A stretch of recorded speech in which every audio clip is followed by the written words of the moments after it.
Welcome again to episode 2 of our Magnum Rewatch podcast. Thanks to Bradley Rains, by the way, for that opening title theme that is Magnum-esque. Evocative without being copyright infringing. Yeah, it's great. But speaking of the opening title theme, if you watch this episode, the, I guess, third episode of Magnum PI, you know what there is not still? The opening title and credits. It's still got this weird, slow down, not as good version with, like, more shots. Which is different still from the... It's different again from what was in the pilot. Mm-hmm. Very, very strange. But yes, I am Graham Stark, by the way, and I'm Kathleen DeVere. That's Kathleen DeVere. And we're with LoadingReadyRun, where we make funny things on the internet, and this is our rewatch podcast for Magnum PI because the show is amazing. It's pretty good. It's great. I'm really enjoying it. I've only seen 3 full episodes now, and I'm really enjoying it so far. You're bought in. Yeah. I wouldn't say this is like one of the best episodes of Magnum ever. Well, no, I mean, it's the first season, right? Yeah. Hey, look, one of my all-time favorite TV shows ever is Star Trek: The Next Generation. Mm-hmm. And Please Don't Eat the Snow in Hawaii was a way better 2-part pilot than Encounter at Farpoint.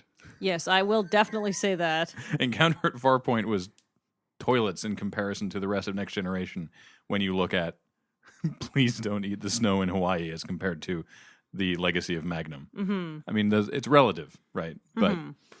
But listen to the first episode for the broad strokes of why we're doing a rewatch podcast for Magnum PI. But for this episode, we'll be discussing episode 3, China Doll, originally aired December 18th, 1980, with the synopsis, Magnum is hired to protect the soul of Sung, an ancient Chinese vase, until it can be delivered to its owner. And that's all they tell you.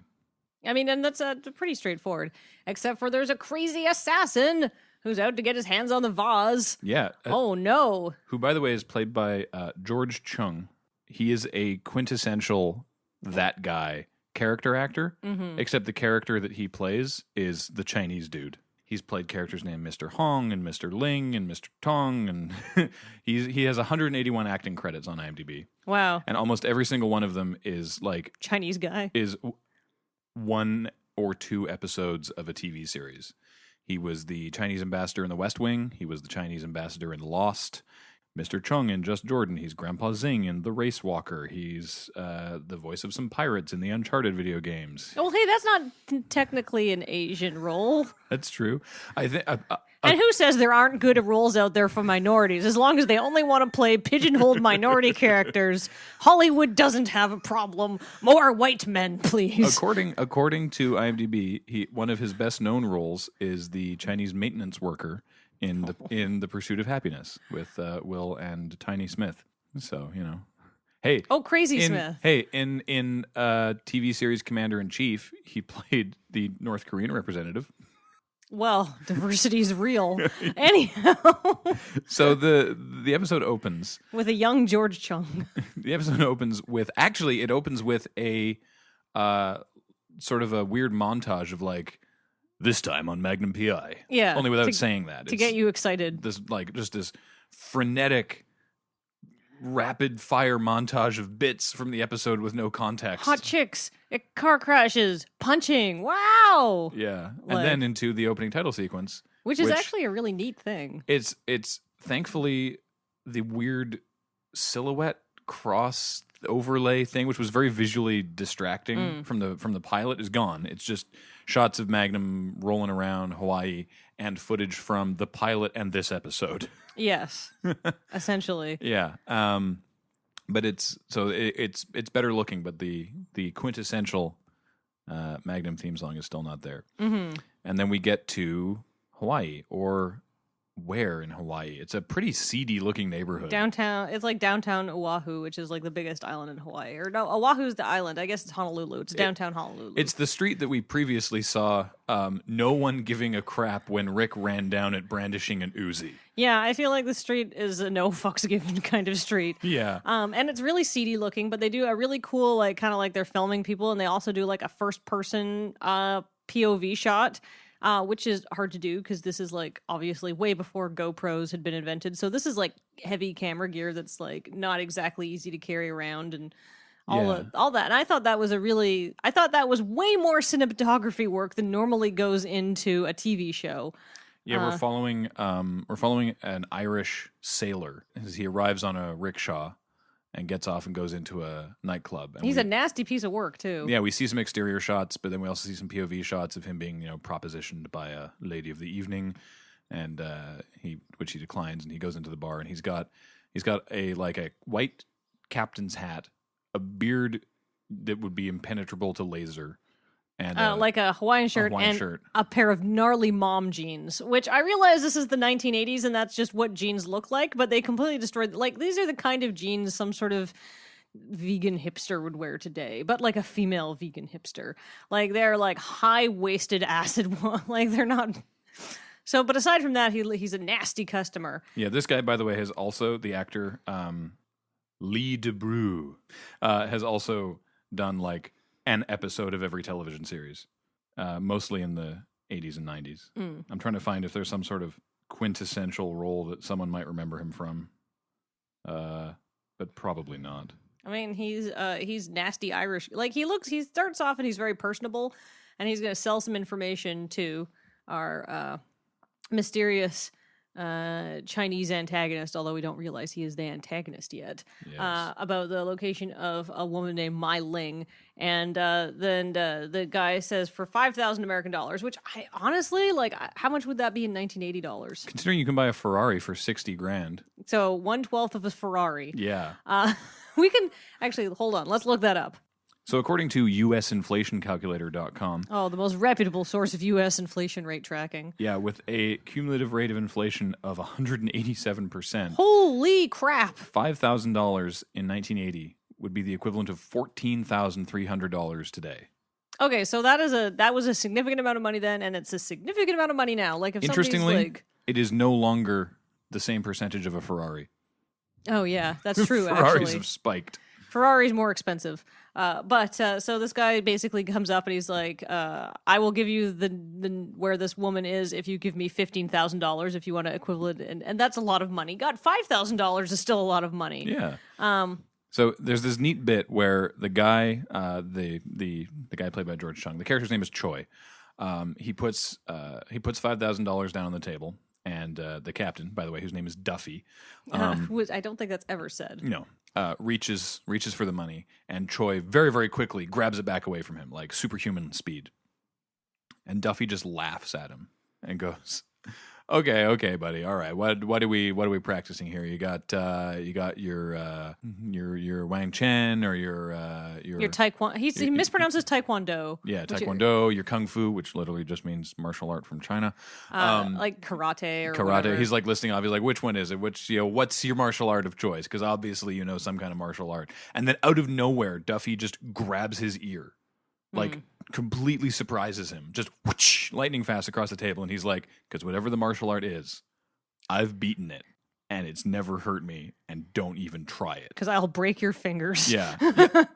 I'll break your fingers like chopsticks, he says. Which is is that racist? I don't know. The question, is that racist, is going to come up a lot in the course of this podcast. Well, no, not really. It's okay. It's mostly just that one part later that categorically is racist. But we'll get to that. We'll get to that.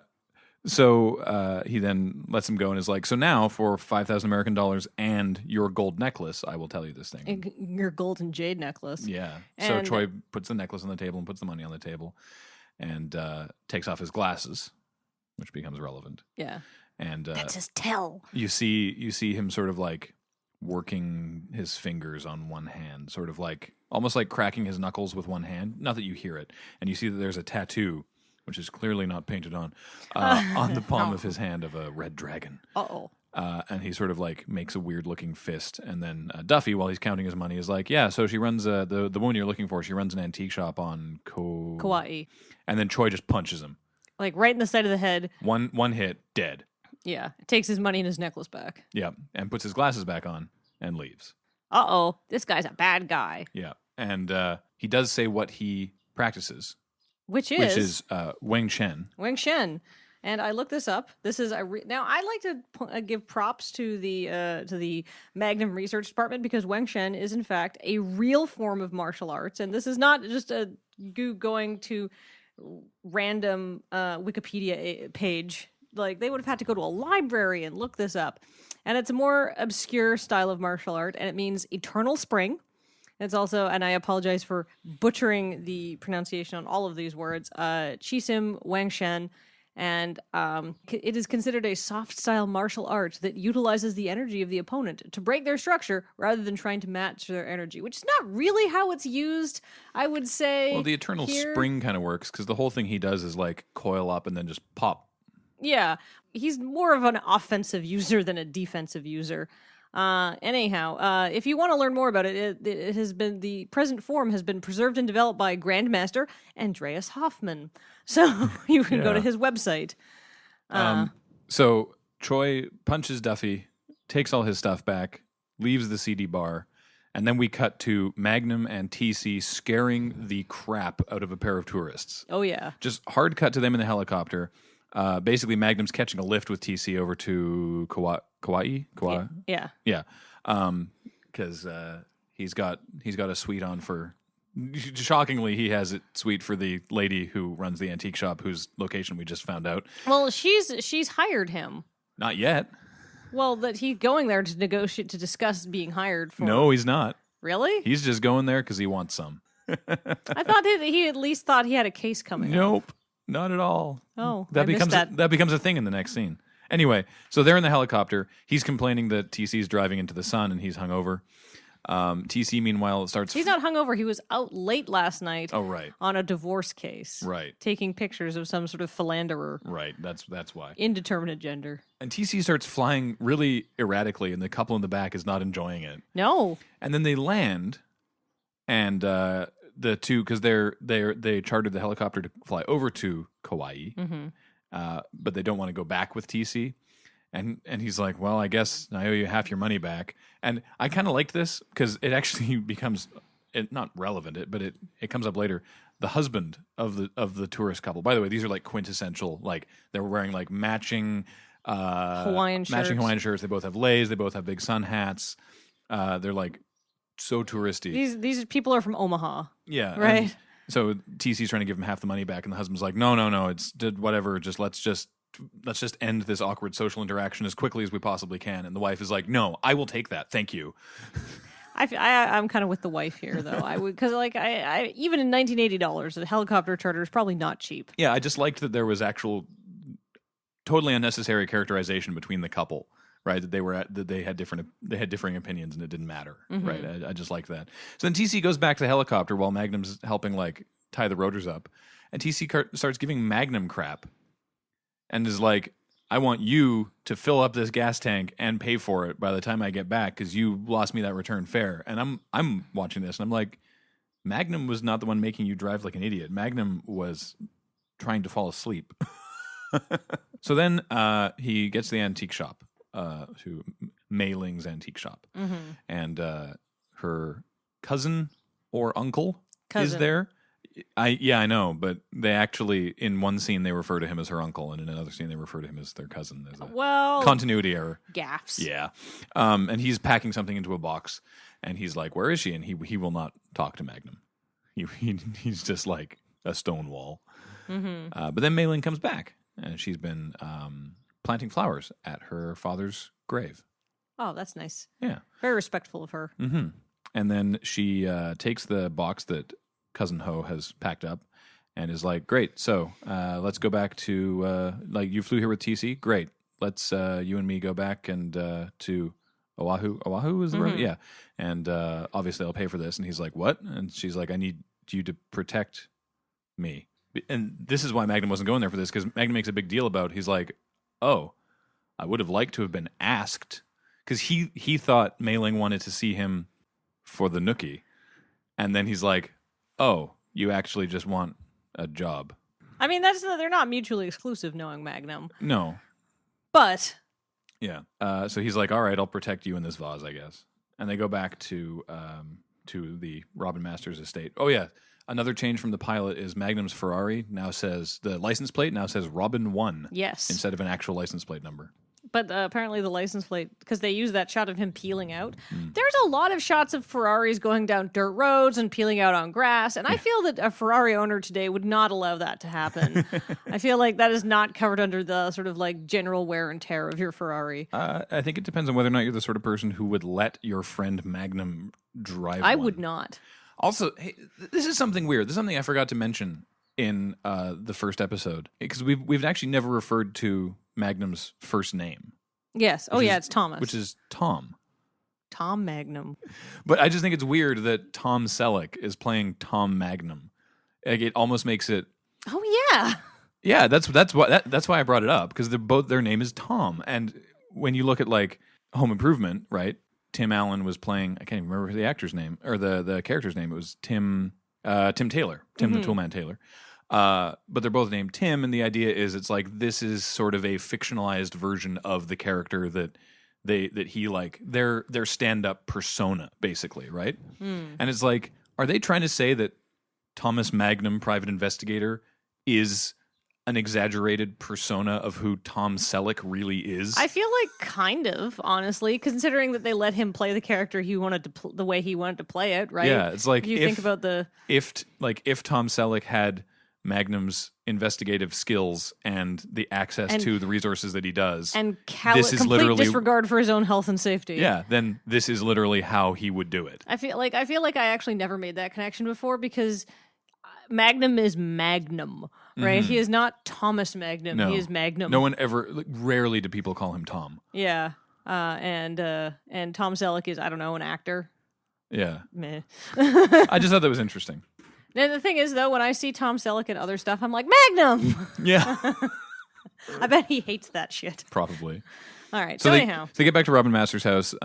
Higgins hears the car coming up, so he, of course, sets Zeus and Apollo on him to keep. Now, Higgins is doing Tai Chi in the front lawn. He is, actually, in a shot that will get used in the opening titles for many years. Yes. There's many opening title shots that you will recognize if you watch this episode. Yeah. And he's like, all right, go, because he likes to harass Magnum, because if Zeus and Apollo are trying to get at him, he can't get out of the Ferrari until Higgins shows up, only to be surprised when they stop barking.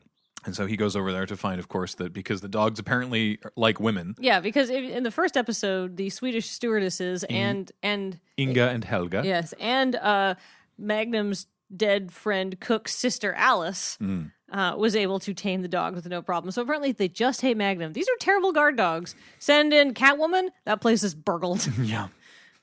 Well, maybe if she's dressed as a cat. I don't know. So Higgins comes around, says hi to Mei Ling. Magnum introduces them, and then Magnum. Now this is Higgins says hi to Mei Ling in Mandarin. Mandarin. Yeah, sorry, in Mandarin, and they talk back and forth in Mandarin. Yeah. Now I can tell you this: is they're talking that why they would be why I know they're talking Mandarin is because later in the episode they talk about how these people are her family is descended from courtiers, courtesans. She says courtiers, which is not. That's the American pronunciation of the last Chinese dynasty and the Dowager Empress and stuff like that were thrown out before the revolution, which means they are from mainland China, which means they almost certainly speak Mandarin. Cantonese mostly just spoken in Hong Kong and a few other places like that. There's a fact for you. Nice. But anyhow, facts. So this is where is that racist comes up. Because the first thing Magnum says to Higgins is nice pajamas, because he's wearing his Tai Chi clothes. Oh, I forgot about that. And I'm like, is that racist? That's a little. That's maybe a. That's. Is it jerky or racist or both? I would say it's definitely culturally insensitive. Yeah. I was like, eh. But after Magnum stands there like an idiot watching Higgins and Mei Ling converse in Mandarin, his interjection to the conversation is by way of saying, "Could you both speak English?" is to say, "Yeah, and I'll have an egg roll and a number 5." To Higgins. Yeah. Not to Mei Ling, at least. Yeah. And Higgins gives him a dirty look, and rightfully so. And the thing is, I'm declaring this fully in the how did they get away with it on television? Because not being a racist had been invented in the 1980s. I'm sorry. Well, don't forget. That racist. This is still 10 years before Dr. Pulowski on Next Generation would say that the pair of alien delegates would look better in soy sauce. The thing is, though, that's space racist, which is bad, but... She's meant to be a diplomat. She's on the She's on but the the thing is, flagship of the Federation. Everybody hates Pulaski. That's okay. You're supposed to like Magnum. This was supposed to be played for laughs. That was supposed to be funny, not funny. Well, I found that very offensive. Didn't like it. All right. Racist. Anyhow. So then the episode doesn't picks up from there though. My favorite running gag, if you recall in the first episode, no one believes that Magnum owns that Ferrari. Yes. And their only response is just to burst out laughing. Mm-hmm. So in this instance, Higgins is like, "What are you doing here?" And she says, "Oh, I've hired Magnum to be my protector." And Higgins just laughs. There's no like protector. That's a weird thing to Magnum to do. No, he just bursts out laughing through like almost tears. He's like, "I'm sorry, I can't protect." Woo-hoo-hoo. And Magnum's like, "Higgins, could you shut up? Could you stop this?" Yeah. So the sympathy has swung back over onto the Magnum side after that earlier gaffe. Yeah. But when Higgins finds out what's in the box, which is actually we haven't talked about yet. No. So what's in the box, Greg? Well, what's in the box? Mei Ling only talks about this now. It's a vase. It's a vase called the Soul of Sung, the Soong Sung, the Sung dynasty, basically an antiquity from that dynasty, which was in what years? Okay, so between 960 and 1279, so back when I guess European people were basically making huts out of mud and calling it a day, the Sung dynasty was going around, and there was there was 4 emperors. There was Emperor Taizu, Emperor Qingzong, Emperor Gaozong, and Emperor Bing. So there you go. Microsoft got an early start. Thank you for making the joke I was going to make. That's what I'm here for. Basically, it had parts of China, Hong Kong, Macau, and Vietnam was the actual like area of the dynasty. If you look at a map on Google, it's like basically the eastern half of China. Like it doesn't like it basically kind of stops around just west of Vietnam. And Higgins is super into this. Oh, Higgins knows what the Sung dynasty is. He knows when it was. He's like, "Can I see the vase?" And she's like, "No, I'm just a go-between. It was sealed by the seller, and it has to be unsealed by the client. So sorry, we can't do that." And they're like, "All right, well, I guess we'll put it in the safe." And there's this bit that I really enjoy. So the safe, by the way, in the main house is behind a painting of the Queen. And it's young Foxy Queen because it's 35 years ago.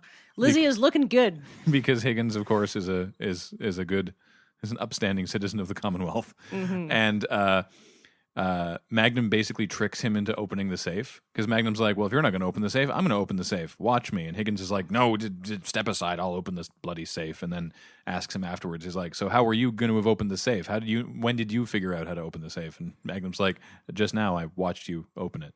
He just tricked him into doing it. And then he and Mei Ling leave the scene. And then Higgins mugs to the camera. Higgins actually gives a withering look directly to the audience. Yeah, I felt like there was definitely a look at the camera in the first episode, and I thought, oh, that might have been a little bit accidental. He was supposed to be looking past, and that turned out to be a really good shot, and they just wanted to use it anyhow, which seems like a weak mental excuse considering how good the rest of the cinematography has been in the early Magnum. It really has been. It's really good, guys. Like this is way better shot than most TV shows, but this is directly like this is a fourth wall breaking look. By the way, if you want to learn more about the Sung dynasty, here's what the Sung dynasty's done for us. Oh. They were the first government in world history to issue banknotes and paper money. Oh, wow. They were the first Chinese government to establish a permanent standing navy. And this was the first known use of gunpowder and the first discernment of true north using a compass. So I'd like to point out all of that happened while Europeans in mud huts were complaining about Vikings. So there you go. Pretty cool. So then we cut to Rick and Magnum betting on dragon boats. Magnum is losing. Magnum is losing. Was Rick $50? That is a large bet. Yeah. I wouldn't make a $50 bet today. Well, Rick needs the help because his crappy club is gone. Yeah. It is never mentioned. Maybe it's established in a later episode, but just that terrible Casablanca club, that whole thing, Rick in like the white tux coat pretending to be Humphrey Bogart, it's just not mentioned. No, it doesn't happen. He works at a beachfront bar. Yeah, it's the King Kamehameha Club, which comes up later. And it is like it's a really classy beachfront establishment. Rick is like the manager or something like that. In the trivia for the show, his other club failed somehow. It's certainly Or never got established in this episode. Busted by the police for cocaine. Maybe it's not really clear. I don't know. Anyhow, so the King Kamehameha Club is a relevant location to the rest of the Magnum series, and we will be coming back to this beautiful beachfront bar often. Yeah. So Magnum and Mei Ling walk out on a jetty, and he's annoyed that she's not being 100% clear with him, and he presses her for more information. She won't tell him. He criticizes her for using her sexiness to make him do what he wants. Mei Ling is very pretty. To which she responds by using her sexiness to shut him up, and he goes with it. Yeah. He's okay. He does, after she tries to kiss him, he does say, so why did you lie to Higgins about the vase? Which is very, very smart. Well, that's because she said, of course, that she's only the go-between and that it was the vase was sealed by the seller and whatever. But Magnum saw Cousin Ho seal the box when he went to Mei Ling's store, and she didn't know that. And so he's like, so what aren't you telling me? Why do you you're just using all your sexy feminine wiles to make me do what you want? And she's like, oh no, no, here, come on, kiss me. And he's like, okay. But then he's like, no, tell me more. He gets one kiss, but not multiple kisses. And then because Magnum overall tends to be quite respectful of women, which I will give him an A+ for. Then a landmark moment in American television, the first that we're aware of. We haven't done. Is this in the official Magnum trivia? No, we haven't done the most diligent research on this that we can. Have we done zero research? We are prepared to call that this is the first. You are the first televised bra. Oh yeah! as the valet from the Kamehameha Club runs out to Magnum and goes, "It's TC, brah." Yeah, that is in fact a landmark, incredible moment. If you're looking for the world first, the patient zero for bra, it's right there on Magnum. Go back, episode 3, China Doll. The roots go back further than anyone could have ever imagined. Granted, there was 12 years of Hawaii 5-0 that preceded this, so it's well, we haven't seen that. So as far as we're concerned, I'm with you on this. So what happened? There was a scene in there that I guess we forgot to talk about where Choi from earlier goes and talks to TC and is like, "Hey, I need you to give me a lift to the other island." TC's like, "Oh, sweet, let's go in my office." Oh, I'm realizing now that the scene we missed. I'm sorry, apologies. This is all out of order. Way back when Magnum and Mei Ling leave the antique store, Choi shows up there right after they've left and threatens Cousin Ho to tell him what happened, like where Mei Ling is. And he does this by just breaking pottery. Breaking pottery in a kind of unconvincing, like priceless artifacts. He's like, "Where is she?" And Ho just stands there. And so he breaks a vase and he's like, "Where is she?" And he just stands there. So he breaks a different vase. He just breaks a series of vases until eventually Ho says, she's gone to Oahu on that helicopter that's flying past outside, and then Choi kills him. So I guess that was kind of relevant. So it's kind of relevant. Choi body count 2 for the episode. Mm-hmm. So he's already killed 2 people, and now he's alone with TC. He's a bad man. Yeah. So the valet runs up. It's TC, brah. TC's alive, but he does have several broken ribs and a head injury. Oh wow. Yeah. TC is a rugged man, but not that rugged. This is an interesting thought, or an interesting thing that I thought, is that then Mei Ling is like, "Why don't we take him to a hospital?" And Rick, as he's slicing TC's shirt open, says that he knows that the hospitals are terrible, and he, as a field medic, we're now finding out that he was the medic in Vietnam, knows better than any of them. I don't know if that's true. Maybe they just don't have medical insurance. That's probably more likely.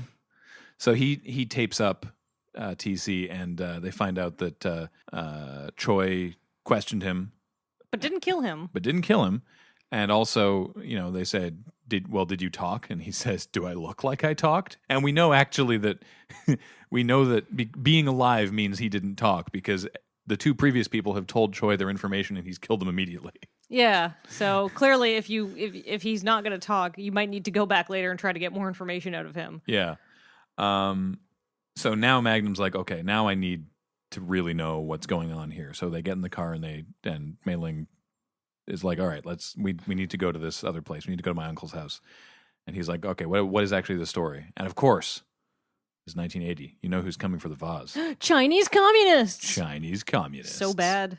Richard Nixon had only gone there a few years earlier to normalize relations. You have to remember that. That happened in the 70s. There you go. So there you go. The threat of Red China is real in December 1980. Well, and the thing is, nowadays we think of China and we're like, okay, it's basically a first world country in most of the parts, and like they're basically like us, except they have their own Twitter and their own Facebook and their own Amazon because they have like a filtered internet. But in the 1980s, communist China was a very different place, and people very rarely saw people from mainland China. Like, there's obviously Chinese people who live all over the world, and in like Hong Kong and like the Philippines and stuff like that, and Singapore. But mainland China, communist China, Taiwan. You did not see people like that. It was extremely hard to get out of the country, right? You could not. Regular people had a very hard time getting travel visas. Like, they would sometimes send students on cultural exchanges. It was hard to get into China. So if somebody has left China, something big has happened. Like, that is the historical context for that. If you want to read more, there's a really good series of books written by a Canadian journalist called Jan Wong. And one of them is called Red China Blues, and it's about her time going to China in the 1980s as a student. And it's really interesting, and it gives you an idea of the kind of culture that was there at the time. Blah, blah, blah. I have a much lighter question for you. Okay. There's a scene change while they're driving around hauling ass in this convertible, which is with the top down, where Mei Ling starts to put her hair up and then cuts to them pulling up outside her uncle's house. And it looks fucking perfect. It's done in an amazing updo. And like a huge like bouffant bun. As someone with long hair, how feasible is that in an open convertible? Absolutely nil. There is no way that if you had tried to do that, like kind of, and it's like the kind of like, it's like a Dr. Quinn medicine woman kind of like bun. Like, instead of like being slicked to the head, it like kind of poofs out, but it's a completely season 1 Voyager Janeway. Yeah. Season 1 Voyager Janeway is a really good comparison here. There is literally no way to get your hair that nice and that even and that flat. I mean, probably by yourself. In a wind tunnel? Well, I mean, in a wind tunnel, you may as like, it's literally pissing in the wind. I feel this like, so anyhow, a hairdresser intervened and her hair looks amazing. Yeah. So they arrive at her uncle's house and she and her uncle start talking in Mandarin, and Magnum's like, could you speak English? And she's like, no, he doesn't speak English. And Magnum's like, what about French? No. What about Vietnamese? No. Well, and then so we've now learned that Magnum knows English, French, and Vietnamese. See, I think there's a lot of like little ridiculous lines that are in here for like plot things that are in here for no other reason than to establish more facts about the characters. Which is great, because it's done naturally. Yeah, it is done naturally. But like that like whole him not speaking English is really only there because it lets the writers poot out that Magnum can speak 3 languages. And the reason they don't, and the reason Mei Ling even asks about taking TC to a hospital instead of just having him bandaged up is so that they can drop the fact that Rick was a field medic. Yeah. Right? So that's like a good way to... But it's not done in a ham-fisted way. I'm actually really impressed by... I talk about it later, but I'm really impressed by the characterization of the 4 main characters. Yeah, I think it's interesting. So they talk for a bit, and through that scene and in the car ride over, Mei Ling basically spills all the beans that this vase was made for the Sung Emperor and has been passed down and protected for generations. And she's like, it was presented to my great-great-grandfather, I think she said, who died protecting it. And then her great-grandfather who died protecting it. The reason why the Chinese communists are after it is because I guess I should say it's not just because it's a nice vase. No, the Empress Dowager, the Dowager Empress, the last sort of Empress of China, who's also an extremely interesting and really cool political figure. Talking about her is way outside the scope of this podcast, though. But she gave it to Mei Ling's ancestor, and to be returned once a ruler, like a proper ruling monarch, is back in charge of China. Mm-hmm. So the reason why the Chinese communists are after that, even though it isn't stated, is because it is a historical artifact that will give legitimacy to their totalitarian rule of the country. Yes. All her ancestors basically have died protecting this thing. Mm-hmm. And now it's on her. So she's trying to get it to her cousin who lives in San Francisco. Yeah. So Magnum leaves Mei Ling with her uncle and gets in the car and drives away. And then we get the Magnum narration recap, where he puts together why TC was left alive. because he realizes Choi followed TC to Magnum and then followed Magnum to Mei Ling's uncle's house. See, that's really smart. It's incredibly smart. So before he's even... Well put together TV show. So no plot holes here. Before he's even halfway home, he whips a shitty, like massive U-turn, tears off back to her uncle's house, but it's too late. The door's been kicked completely apart. Mei Ling is gone, and her uncle has a note with a location to make an exchange, the vase for Mei Ling. And so, over a shot of a woman in a bikini showering, yeah, which is we hear Magnum say, "So I went home, got Higgins to open the safe, got the vase, set some stuff up, and now I'm waiting downtown." And then we rack focus from the woman showering to Magnum waiting on the beach. Yeah, it's a weird shot. I feel like perhaps there's like 20 seconds of just Magnum narration over this woman's face, just going. I feel like perhaps that they realized that they did not have enough, like they didn't have the time to shoot Magnum doing all of this, so they just changed it to a narration, and then they're like, well, why don't we do like an arty rack focus shot with a hot chick? And it's a nice rack focus shot. Yeah. Rack focus. Well, it's her face. Yeah. It's not. Yeah. It's not that bad. So the payphone rings. It's 2 hours late. He said noon. It's already past 2 p.m. But the payphone that Magnum's waiting by finally rings. By the way, Magnum is on the beach in a long sleeve t-shirt and full jeans. And a jacket, I think, actually. I don't think he's wearing a jacket. I just think he's wearing like the white 1980s shirt. Yeah. Anyway, so the phone rings. The guy talks to him briefly, and then Magnum starts like walking down the beach trying to find the guy. And out of fucking nowhere, Ninja Star. A ninja star flies into the tree beside Magnum. Poor form, Magnum Research Department. And he turns around and goes back. Very strange. So he picks up the phone again, and the guy says, and this is not a smart move on the part of Choi. Yeah, he seems like really smart up until this point. He says, Mei Ling's on the beach. You got to find her. Where's the thing? And Magnum says, go to this address. Go to this intersection near here. There's a blue pedicab waiting for you. And it's like, okay, so we're done it. So Magnum's like, so Mei Ling's been on the beach for like 8 hours in the sun, probably drugged. Yeah. I got to find her ASAP or she'll die of exposure or whatever. Yeah, heat stroke. While he's looking, we see this pedicab, which is being driven by Rick.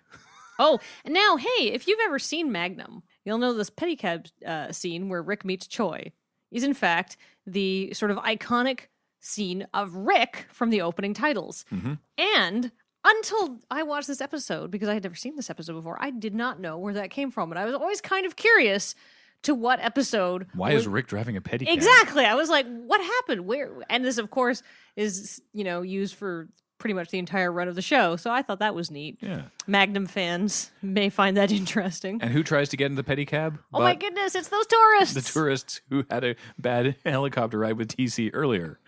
And they're trying to get in the pedicab, and the guys and Rick is like, "No, I'm on tanning break. Sorry."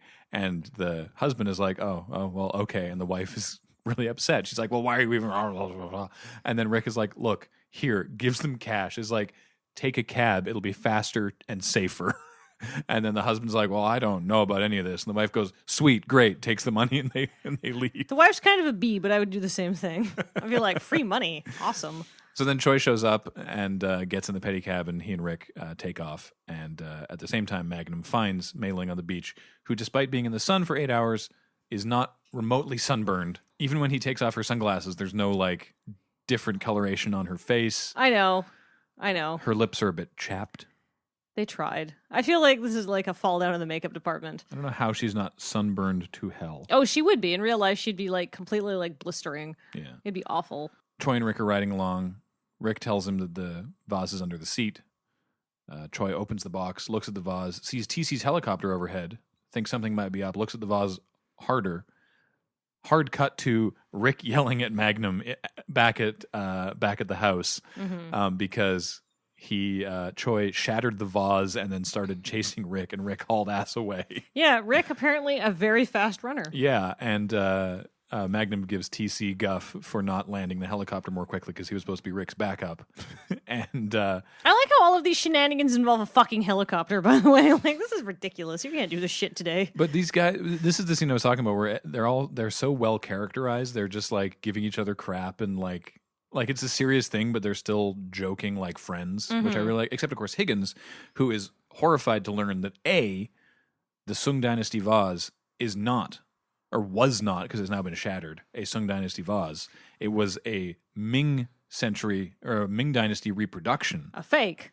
No, a reproduction. A fake, says Magnum multiple times to Higgins' chagrin. A reproduction, repeats Higgins every single time. Yeah. Because it's still a Ming Dynasty vase is still like 500 years old, right? Yeah, and still would have been worth one Ferrari.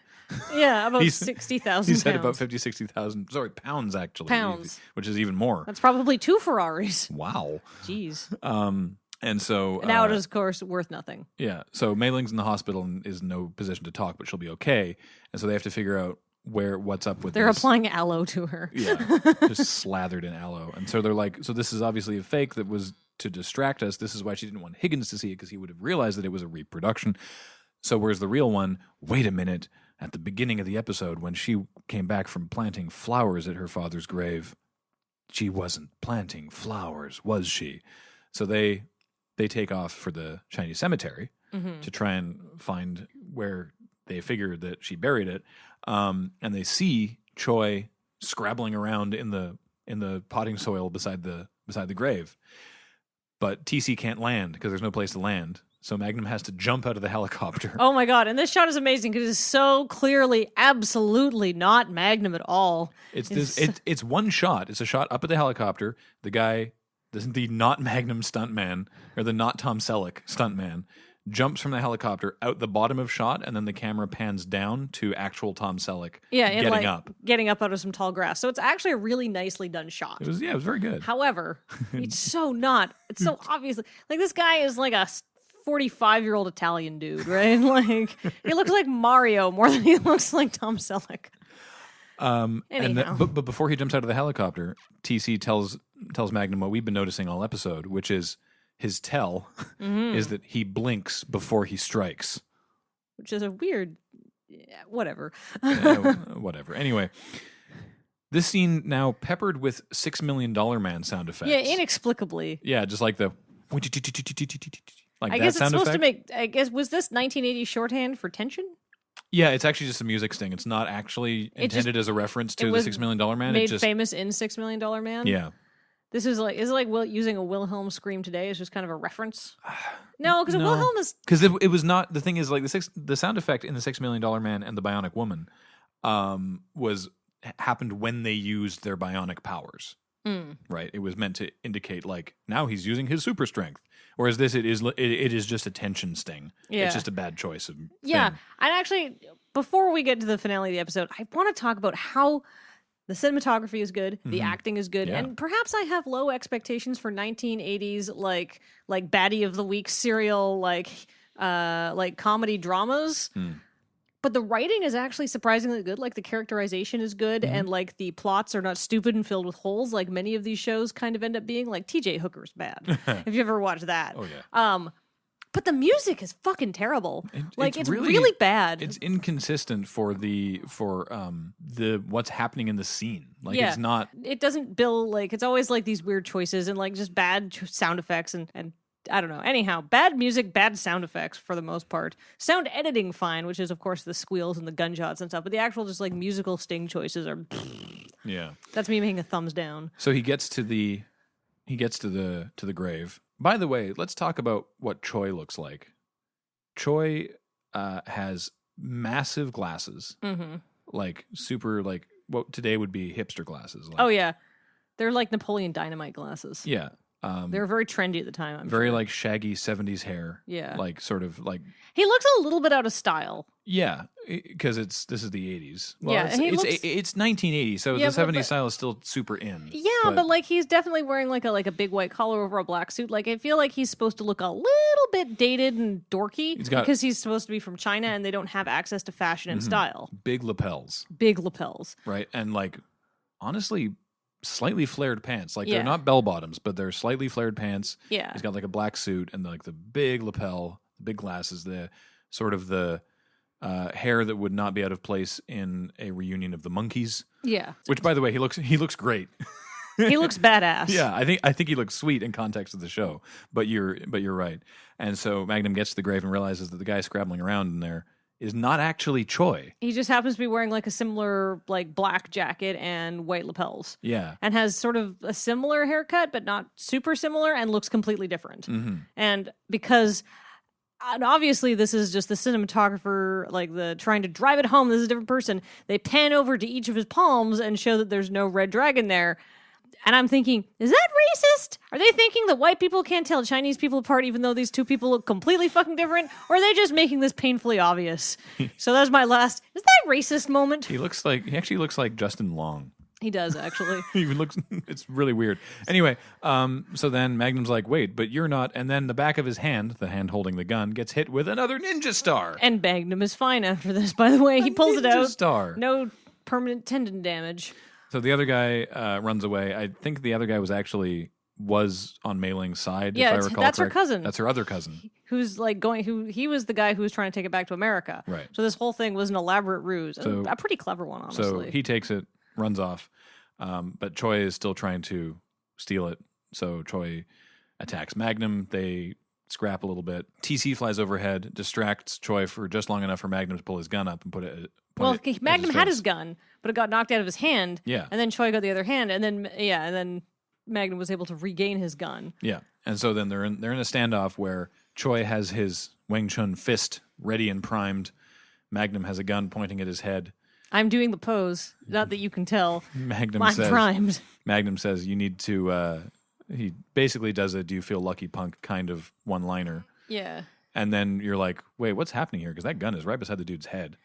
And then you see Choi blink. Cut to a close-up of Choi's eyes. He blinks. Cut to black on the sound of a gunshot. Yeah, so Magnum just like blows this guy's head off. So now we're up to what? How many times has Magnum killed people with no consequences? We're 2 for 2 now. Who did he kill in the pilot? The gold smuggler, Laboul. Oh yeah. Yeah. Yeah. Yep. Yeah, so but then also those hitmen both died. So we're up to 4 consequence-free deaths in 3 episodes. Hey, Rick killed the one guy. Rick killed that guy. Yes. Magnum, I feel, is responsible for the guy who died in the car crash. He drove off a cliff. Anyhow. Magnum has shot 2 people dead. Yes. He shot this guy in the head at point blank. Yeah. Over him. Yeah. He would have been covered in stuff. In a fine mist of Choi. Yeah. And then cut back to the big house. Everybody's having fun and relaxing. Everything's fine. The vase is cool. Higgins has mostly reassembled the Ming Dynasty reproduction. Yeah, which I think he's going to keep, I assume. Well, I mean, it's not worth anything, but it's cool. Yeah, he says something glib to Magnum about getting in the safe, and then Magnum turns and does the shot from the end of the opening titles where he does this weird sort of like turn and then double eyebrow raise. Oh yeah, it's like like you've probably seen it. There's probably gifs of it, but it's like Magnum turns, looks dead at the camera, and then wiggles his eyebrows twice in a kind of I know, don't worry, kind of like smug. And then leaves the room. Yeah, then leaves the room, and Higgins is like, "Wait a minute," and then goes and checks the safe, and in fact, Magnum has been in the safe and taken the thing out of the safe to like the money, I guess, to pay for dinner or something. He said, and left like some statues behind. And Higgins and a note that says "Hi, guy." Yeah, and then Higgins is like, is like sort of upset, and then we see that same eyebrow waggle shot horizontally flipped, played again, and then freeze frame cut to end credits. Well, I mean, this is before GIFs were invented and before the internet. So if you found that moment to be of smug Magnum to be panty moisteningly arousing, this is your only chance to see it again, unless you had recorded this. I think the VCRs were really expensive in the early 80s. So, how would you know to do this? You'd have to wait till this came out on tape years later. TV was not always on demand. Yeah. So this moment had to be replayed so it would last with people as they were going to sleep, touching themselves, I guess. Oh God. I feel that Magnum was a huge Magnum was. I don't need to infer. Magnum was a gigantic sex symbol. So hairy. Well, yeah, but that was cool. I know. That wasn't a value judgment. Earlier in the episode, you see like a perfectly normal-looking guy like derping around on the beach while Magnum and Mei Ling are talking on a pier. And for some inexplicable reason, he's wearing a T-shirt, even though he's got a great bod. And honestly, He's probably because he didn't have a hairy chest. Like, it's the exact opposite. Like, today, nowadays, we're like, oh, I'm kind of hairy. Got some shoulder hair going on. Don't know if I want to go to the beach and take off my shirt. Back in those days, shoulder hair was fine. The more hair you had, the better. Made you masculine. We would rather a literal bear. Yeah. I want to see an episode of Magnum where Magnum is digitally replaced with an actual grizzly bear. And all of his dialogue is just... I mean, we could work on it. Anyhow. So that was episode 3, China Doll. Overall, I'd give this episode a 7.5 out of 10. Not that our rating scale means anything, and it may not even come back for the next episode. It probably won't. No. No, it was fine. It was not exciting, but there was a lot of stuff in it I liked, and I'm super enjoying going through this show now. I'm looking forward to the next episode, which is titled "Thank Heaven for Little Girls and Big Ones Too." In my heart, I hope that the big one is played by Leslie Jones, but it's probably not the case. Leslie Jones, I don't believe, was alive at the time. I mean, she's probably like 36, maybe at the oldest. All right, probably not. Okay. All right. The ability for us to do this podcast is made possible by your kind support on our Patreon, patreon.com/loadingreadyrun. And we really appreciate you supporting and listening to the show. So tell us what you think. Tell your friends. Tell any fans of Magnum you might know. I guess. And I wish I had some sort of Magnum-related sign-off, but waggling my eyebrows is silent, so... Well, we'll have to work on that. All right. Zeus, Apollo, kill. Ah! Talk to you next time.